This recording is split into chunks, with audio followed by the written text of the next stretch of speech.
Hello YouTube friends, and welcome back to my channel. I'm on another epic scenic backroads trip over to what's called the Golden Triangle.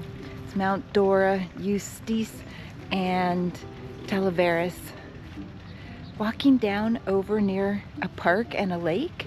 It's really beautiful here. Mount Dora is a small historic town. Along these scenic byways, the towns are smaller. Mount Dora is a population of 13,000. There's a slow-paced life here, which is quite enjoyable. Scenic back road traveling can be very memorable. It's really the art of slow traveling. You never know what you might find. One has to be open to possibilities and have a sense of curiosity and wonderment. So come and hit the road with me as I explore rural Central Florida.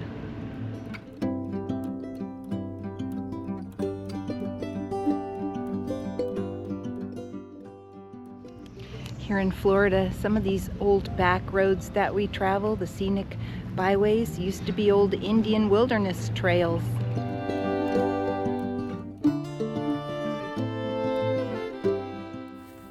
Elizabeth Evans Park is a great place to start your visit to Mount Dora, and it is free to park. There are many points of interest here, and so let's take a stroll.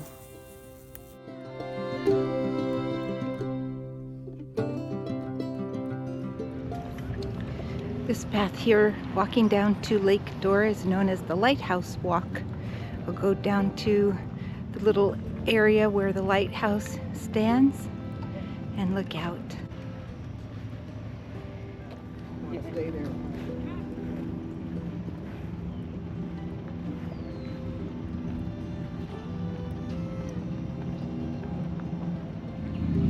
So again, along the Lighthouse Walk are these statues by artists. This artist, named Mark Wallace from 2023, used polished stainless steel, and the title is "She Moves Like Water," inspired by nature, anatomy, and sensuality of form. This statue is known as the Temet Nas. The artist is Joaquin Restrepo, 2022, made of resin, iron, and wood, and it explores the complexity of identity and self-awareness through a fusion of philosophical and psychological concepts.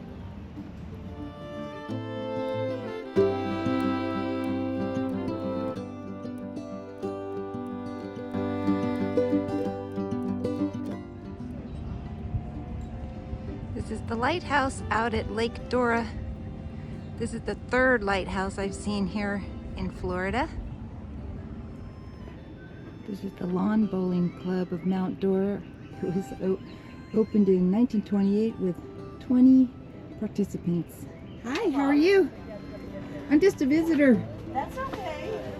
You can come up and watch. Okay, I'm taking the food and wine tour today. So I'm kind of waiting around because it's not until the That's afternoon. after the blueberry. After the Blueberry Festival. So let's head on downtown to the Blueberry Festival. Mount Dora has unique shops and restaurants along Donally Street. The city also has no chain restaurants.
Mount Dora is known for its many festivals: bicycle festival, art festival, music festival, and today a blueberry festival. So let's go explore.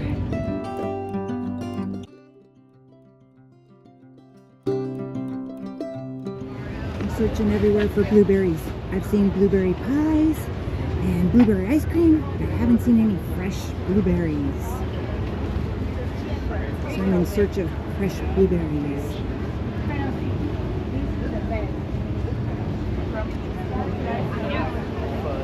Blueberry pie a la mode? Yes, please.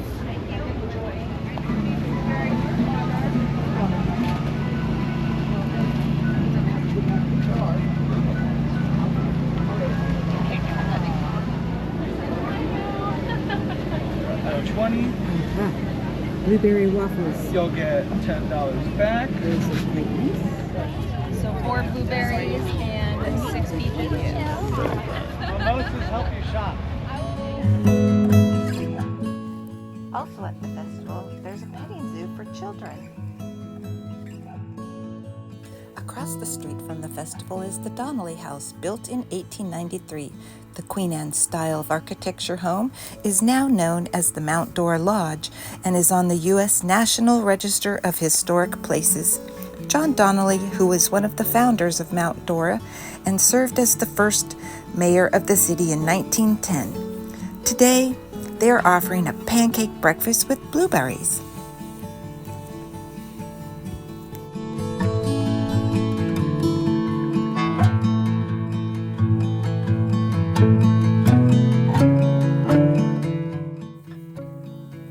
Just a few blocks from Donally Street is Lake Dora, where they offer boat tours of the lake and of Dora Canal.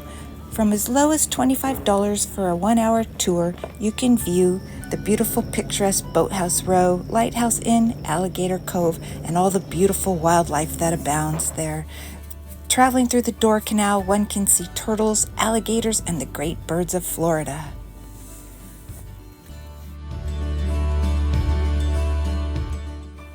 So let's head on over to the Chamber of Commerce. This will be our meeting point for the Taste of Our Town food and wine tasting event.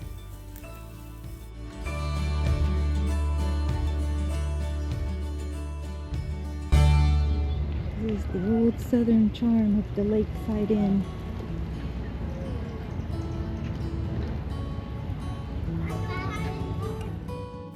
The old historic train depot called the Atlantic Coastline Railway ran the first railway in 1887.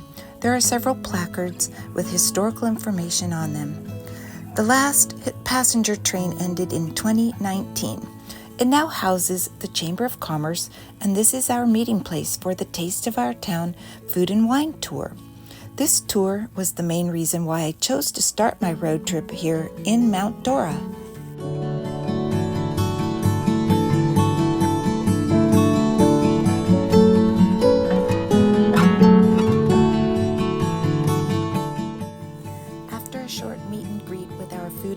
Tour guide who offers fun historical information about Mount Dora and the unique restaurants that we will experience, we head on to our first tasting at the Mediterranean Grill across the street from the Chamber of Commerce.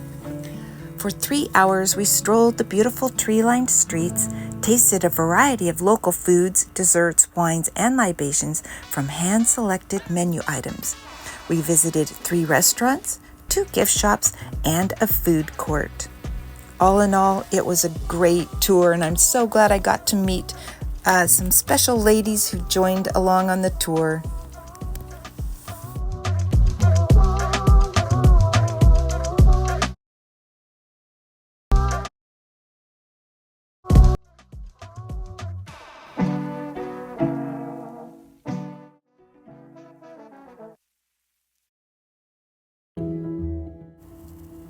After the Taste of Our Town tour, it was time for me to ramble on to my next and last stop of today.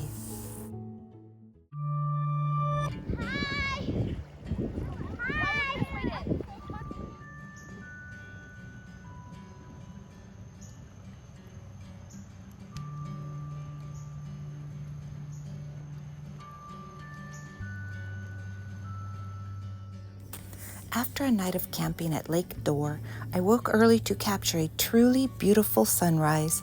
It's moments like these that I capture and carry with me along my journey.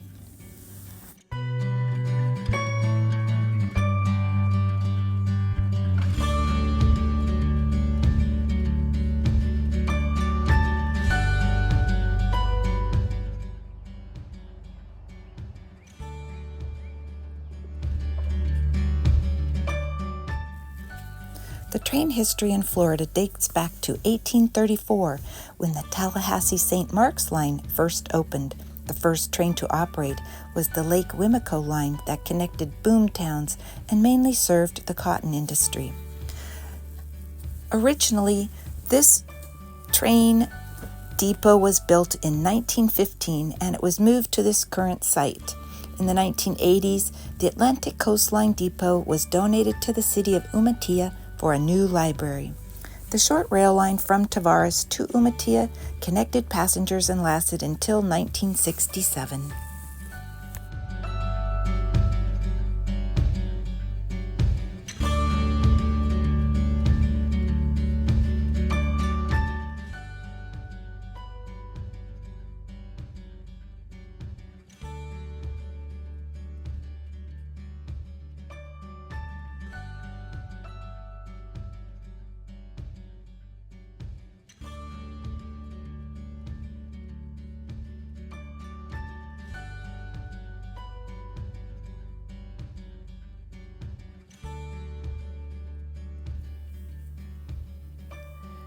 In the old historic downtown Tavares, we'll go by Wooten Park, which is located along Lake Dora.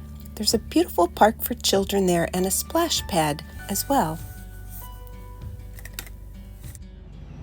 Tony Janis, the world's first licensed commercial airline pilot, recorded the first seaplane landing in Tavares on February 23, 1914, on Lake Eustis.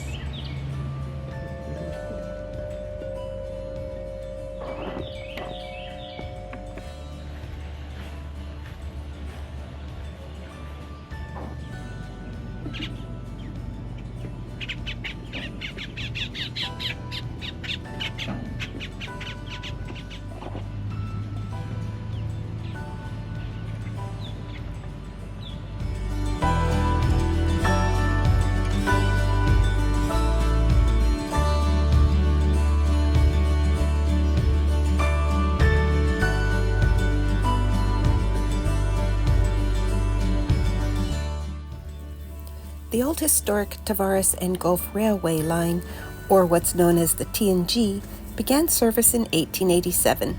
Rail travel was preferred then, as travel by car or wagon was difficult due to the old pine straw roads.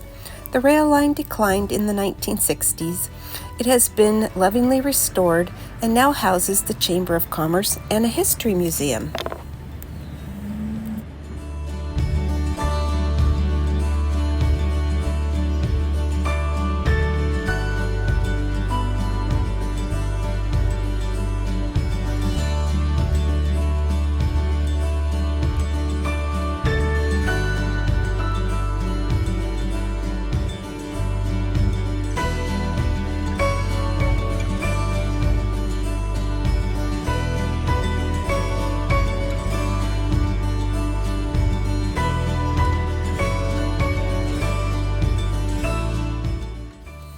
Here we see a view of Lake Eustis.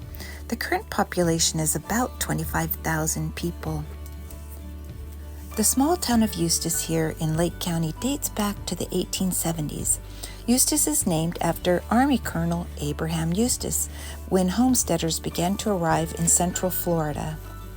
Before the railways came in the 1880s, boats connected Eustis from the St. Johns River.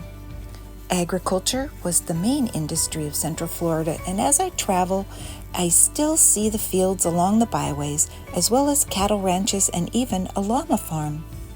Eustis has a boardwalk at the lake's edge that I'm going to go and walk along, but what I really am interested in here is hiking at the water's nature preserve.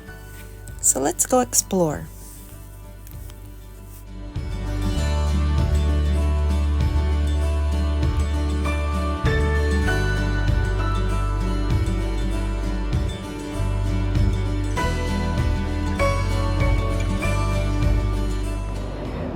out here at Hidden Waters Preserves, which is Eustis, going for a little hike. They have 7 different trails to hike here in the preserve. Entrance is free. They ask that you sign in. There's a free map that you can use. Just replace it once you've used it. So this will be a nice time. Go for a little hike outside. Downtown Eustis is very small. I think the historic district is only about 3 blocks long. There's some shops and restaurants, but I'd much prefer coming out and spending my day outside in nature. Here in Central Florida, the Sandhill ecosystem of high pine grasslands occurs on ancient dunes of marine sands. It's very dry. They call that the xeric ecosystem, which is the same that I discovered when I visited the Sea Branch Preserve along the Jimmy Buffett Memorial Highway. The same is here. It's longleaf pines mainly, and other grasses, herbs, and low shrubs.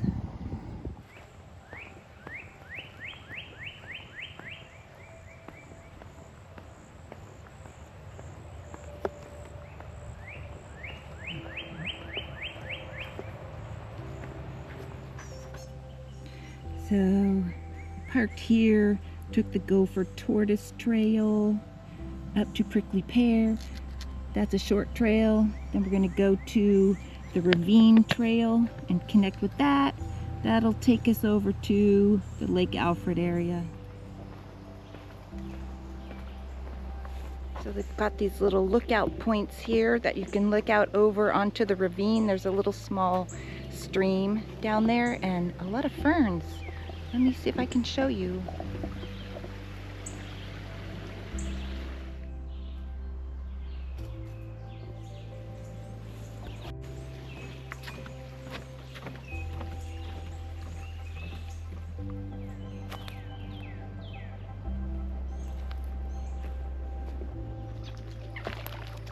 Kind of close to the lake here.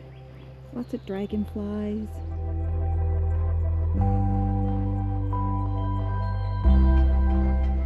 After that hike, I think I'm going to go get some Mexican food.